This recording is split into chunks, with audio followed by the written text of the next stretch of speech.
আমরা আজকে বাংলাদেশের সবচেয়ে ঘৃণিত, সবচেয়ে ন্যাক্কারজনক যে হত্যাকাণ্ড হয়েছিল 21শে আগস্ট 2004, সেই 21শে আগস্ট গ্রেনেড হামলার মধ্য দিয়ে বাংলাদেশের মাননীয় প্রধানমন্ত্রীকে হত্যা করতে চেয়েছিল তারেক রহমান বাবররা।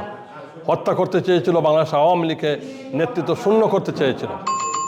আল্লাহ রাব্বুল আলমিনের দোয়ায় সেদিন মাননীয় প্রধানমন্ত্রী অসুস্থ হয়ে বেঁচে গেলেও সেদিন আইবি রহমান সহ 24 জন নেতাকর্মী মৃত্যুবরণ হয়েছে।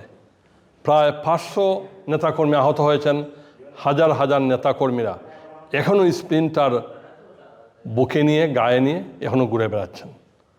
আমাদের শ্রদ্ধেয় সুরঞ্জিত সেনগুপ্ত সহ অনেক নেতৃবৃন্দ স্প্লিন্টার গায়ে নিয়ে, এই 21শে আগস্টে স্প্লিন্টার গায়ে নিয়ে মৃত্যুবরণ করেছেন।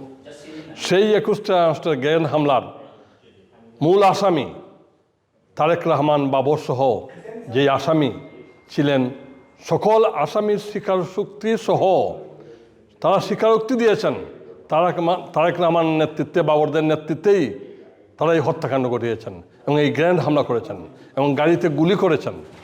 তারপরেও আজকে আপনারা রায় দেখেছেন, সবচেয়ে বড় মিথ্যাচার হয়েছে আজকের বাংলাদেশে এই রায়ের মধ্য দিয়ে।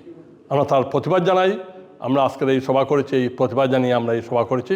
এবং আমি যুক্তরাজ্য আওয়ামী লীগের পক্ষ থেকে, আমি মুক্তিযুদ্ধের পক্ষের শান্তিকামী মানুষ, মানবিক মানুষ, যারা আইনের শাসনে বিশ্বাস করেন, বিচার বিভাগকে বিশ্বাস করেন, আসুন আমরা সত্যকে সত্য বলি। 2004 সালে 21শে আগস্ট যে গ্রেনেড হামলা হয়েছিল, যারা সেদিন নিহত হয়েছিলেন, তাদের হত্যাকারীদের বিচার আজ হোক কাল হোক এই বাংলা মাটিতে হবেই হবে। জয় বাংলা, জয় বঙ্গবন্ধু।